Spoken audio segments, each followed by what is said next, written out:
जब मैं इस पूरे सफ़र से गुजर गया तो फिर मैंने बहुत सालों के बाद ये फैसला किया कि अब मैं लोगों को दोबारा उनकी पर्सनैलिटी डेवलपमेंट के बारे में, सेल्फ ग्रोथ के बारे में, ख़ुद को जानने के बारे में, ख़ुद को ढूंढने के बारे में बात करूँगा, इसलिए कि अब मैं इस पूरे मंजरनामे से वाकिफ़ हूँ। अब मुझे पता है कि ज़ात की पामाल ज़मीनों से हट कर जब आप ऐसे रस्तों पे जाते हैं जहाँ ज़िंदगी की मानवियत ढूंढनी पड़ती है, मकसदियत ढूंढनी पड़ती है, बनवास लेना पड़ता है, तो क्या गुजरती है। तो ये उस ज़माने के हवाले से एक शेर है कि राब्ते टूट गए हैं कहीं अंदर बाहर,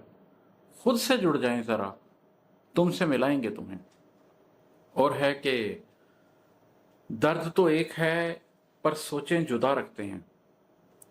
दर्द तो एक है पर सोचें जुदा रखते हैं, आज सब अपने रवैयों से दिखाएंगे तुम्हें। कई दफ़ा एक ही गम होता है, एक ही कर्ब होता है, एक ही दुख होता है, लेकिन उसके ऊपर हमारा रिएक्शन फ़र्क होता है। तमाम लोगों की सोच उसको एक तरह से लेकर नहीं चल रही होती, इसलिए कि हर शख्स अपने अपने नफ्स के मुताबिक रिएक्ट कर रहा होता है उस गम को, उस दर्द को लेकर। मुझे अभी भी याद है कि मेरे वालिद बहुत शदीद बीमार थे और हॉस्पिटल में थे, और लाहौर के अंदर जिना हॉस्पिटल के एक वार्ड में रात का वक्त था, और उस दिन रात को उस वार्ड में सिर्फ 3 मरीज थे। मेरे वालिद को फालिज का अटैक हुआ था और वो बहुत गहरी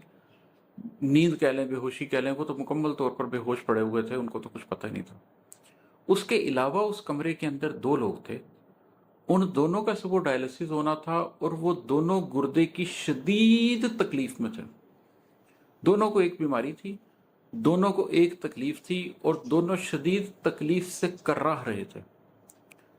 लेकिन मैं अपने वालिद के बिस्तर के साथ ही लेटा हुआ था और उन दोनों के बिस्तरों के साथ भी एक एक 2-2 लोग मौजूद थे उनके तीमारदारों के तौर पर, और मैं एक अजीब रवैया देख रहा था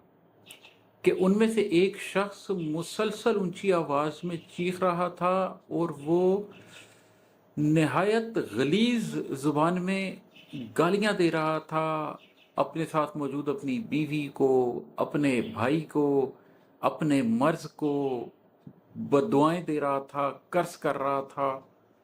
और सारी रात वो एक अजीब अजियत में रहा और साथ में वो एक अजीब अंदाज में चीखता चिल्लाता रहा।